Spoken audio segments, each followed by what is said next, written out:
Hello, everyone. Welcome to another Pitt post-game show here at the Pittsburgh Post-Gazette. We're your Pitt beat writers, Chris Carter and Stephen Thompson, here in Durham, North Carolina. We got back to our Airbnb safe and sound, but Pitt did not get out of that game safe and sound, dropping a 29-point loss to the Duke Blue Devils at Cameron Indoor Stadium, where Pitt won there last year in a very confident win. It was their best win of the season. They did not get such an effort in this game, Stephen. They lost this one pretty handily. Yeah, it got out of hand pretty quickly. I mean, there were two really big runs that determined this game, and that made up the bulk of those 29 points that Pitt lost by. But yeah, it seemed to happen in a flash. For 1 minute, Pitt is competitive and in this game, and then it kind of just all falls apart in a matter of minutes. As always, we have our good, bad, and our ugly. I'll start with my good, Steven. I thought of all the things that didn't work for Pitt in this game, Cam Corhen, I thought actually delivered a pretty good outing. He had 11 points. It's his 10th double-digit scoring effort on the season. He also had 7 rebounds. They had 3 blocks, 2 steals, and 2 assists. And this is his third time in his last 4 games also scoring in the double digits. I think Cam Corhen's starting to find his feet as far as how Pitt actually wants to use him as a big. And as Jeff Capel talked about, all in the early part of the season, and even when they first got Cam Corhen, he was like, hey, the way he was used at Florida State isn't how we're going to use him. We're going to ask him to do more traditional big things. And I think Cam Corhen's needed some time to figure out how to do that. And as often as he's being asked to do that, because he's playing a lot more minutes than he did in Florida State. And I think you're starting to see some good results from that. Yeah, I think the last part that you mentioned about his minutes is the most important part to me. I think a lot of the reason why he fouled as much as he did early in the year and why he didn't look, I think, where he struggled to, I think, rebound and put together efforts on both ends of the floor that were consistent was because he just wasn't used to being a starter and playing all of those minutes. And as he's kind of gotten, I think, better conditioned and better better in tune with his role and how he has to play when you're a 35-minute per game guy versus a 27 or a 28-minute per game guy.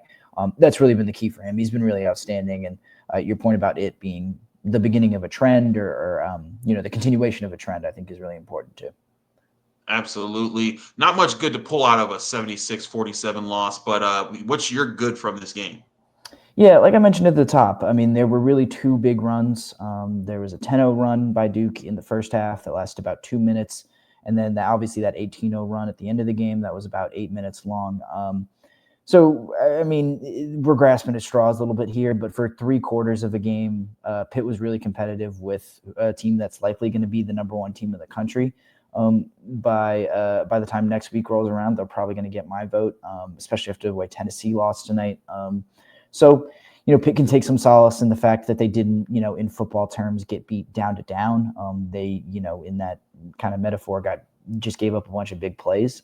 So there was a lot more of this game where Pitt was really hanging with Duke than when they were getting blown out. And I don't think the score quite reflected how much Pitt actually did compete in this game. That Pitt, especially when you look at it, an 18-0 run to close out the game. We'll talk more about how that 18-0 run happened. That I think that kind of stole away what was a competitive back and forth game for most of the contest before it got out of hand. But let's get to our bad because that's really the story of this game. Your focus for your bad's on a guy that's been Pitt's leading scorer this for all this year, and he wasn't a leading scorer for them tonight.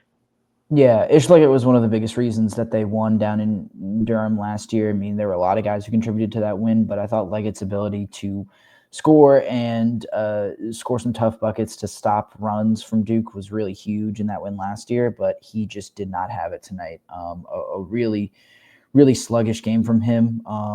He only scored 4 points, 2 of 15 from the field, 3 fouls, 3 assists, and 3 turnovers. Just simply put, in this kind of a game, that is just not something Pitt can get from Ishmael Leggett and expect to win. And I think the really concerning thing about this is that his 2 worst games of the season have come against Pitt's 2 best opponents. Mississippi State, he kind of laid an egg, and then tonight just wasn't able to put the ball in the basket. I think at times he was forcing things and kind of pressing, and Jeff Capel even told us he thought at one point Leggett got down on himself a little bit, and that affected his play a little bit too. So just not a good night for Ish. And if Pitt's going to hope to be competitive with some of the best teams in the country, if and when they play them, Leggett's got to be on. And We're focusing on Leggett because he had the worst game, but Jaland Lowe did not play very well at all either. Pitt's two lead guards, arguably their two best players, did not play well enough to win this game, not even close. Agreed. And that plays into my bad. And it partially is because of how those guards, I think, started the game. Now, here's the thing. The shooting was not good in the start of the game, but the plan was, I think, at least offensively. Look, you're going to have off shooting nights. That happens, especially on the road and on the road in an intense environment like Cameron Indoor Stadium. But what you can do to negate that is have things in your game plan to go at it. And Pitt looked like it had a game plan early. In the first 12 minutes of the game, they forced 16 fouls on Duke, 2 on Cooper Flagg, that kind of put Duke behind the 8 ball for a little bit. And it was because they were attacking. Even if they weren't hitting their shots, they were going after the rim. They were driving, using their athleticism to push past the guys. And that was part of their plan because Dukes are one of those rare teams on defense that when they switch their bigs to cover your guards and you get that switch off, they're comfortable with those matchups because those guys are long, athletic, and quick, and they can run with your guys, and they often are able to block those shots. Pitt, though, got them into foul trouble early, but then stopped attacking. That attack pace sort of lessened as the game went on, and they didn't get them into the bonus at the end of the first half until the last minute and 18 seconds. That needed to continue, and if they continued that, they could have gotten more of their forwards into foul trouble, put them into some struggling things here and there, and maybe lessened how aggressive Duke's defense wants to be. Because make no mistake, Duke's defense has been the best in the ACC. They routinely limit teams to under 60 points a game. In fact, going into this game, they were averaging only allowing 59.2 points per game. That average has definitely helped when you limit a Pitt team that was one of the best scoring teams in the ACC to just 47 points. And I think it comes from not sticking to that game plan. If you stick to that game plan, yeah, you're probably still not hitting some of your shots, but you're going to force them into foul trouble, change up how they want to play the play, and then you're determining the pace of play. And then eventually, Cooper Flagg has to sit more often, and then he can't throw his ridiculous super dunks down like he did on Guillermo Diaz-Graham in the second half. So I think not sticking to that game plan had a much bigger impact on the pace of the game not much bigger because the shooting was still the big point of the game. We'll get to the shooting in a bit, but I think that was one way that Pitt could have mitigated its shooting that it did not. Yeah, and even when they were being aggressive and maybe even getting to the foul line, I mean, they only shot 5 of 8 from the free throw line tonight.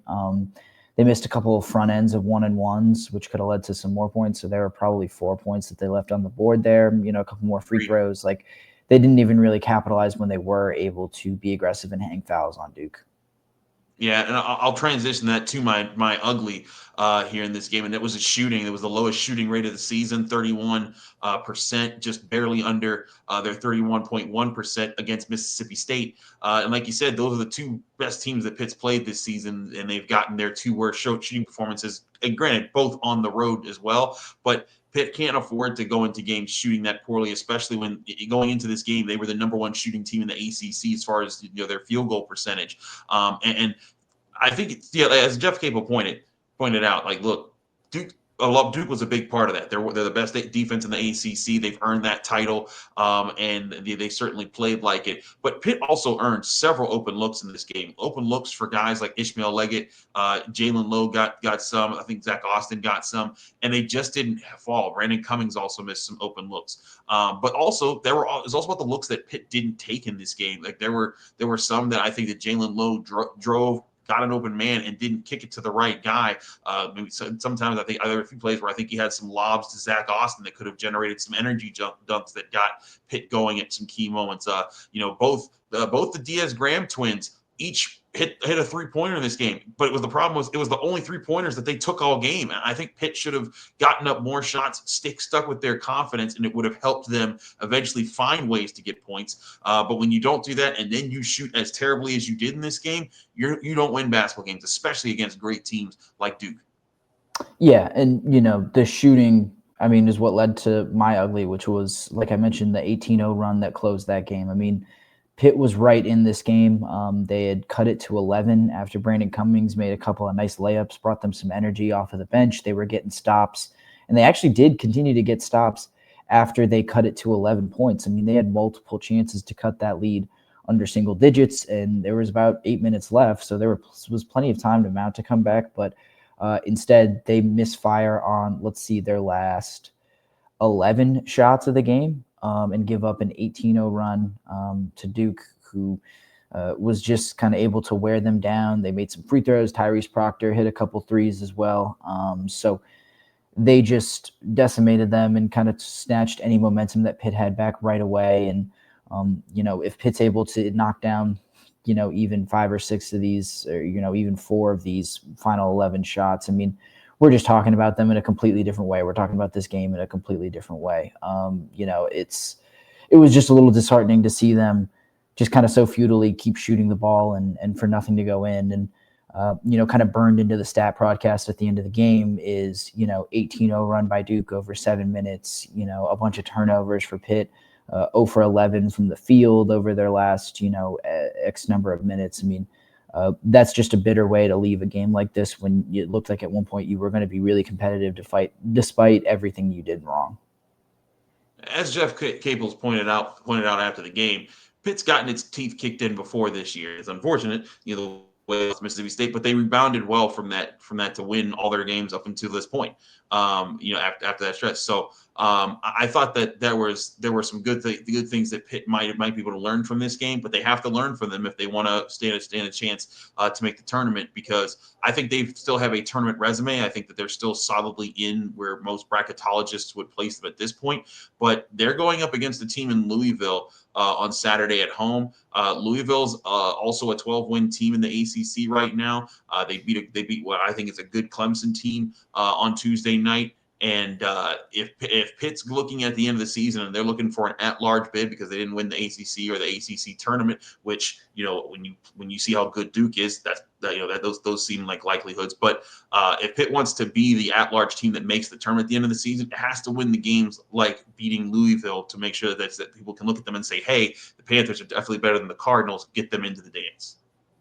Yeah, and I mean, a loss to Duke on its own isn't anything damning. I mean, like I said, this is probably going to be the number 1 team in the country come next Monday. So there's no shame in that alone. I think the nature of this loss is what really feels kind of deflating or sinking. I mean, you look at a 29-point loss and you don't feel like you were in it ever. And you look at, season low in points and shooting percentage. That's the deflating part. But it can kind of all get washed away, like you said, not all washed away, but you can at least wash that taste out of your mouth if you're able to take care of business against Louisville.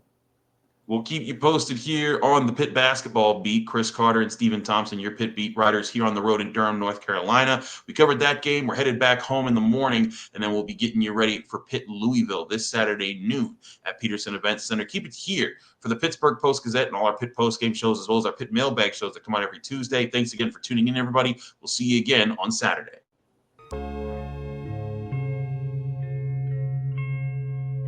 Thank you for checking out this content from Post-Gazette Sports. If you watch this video on YouTube, please like the video and subscribe to our channel. For all of the sports coverage the Post-Gazette has to offer, visit post-gazette.com.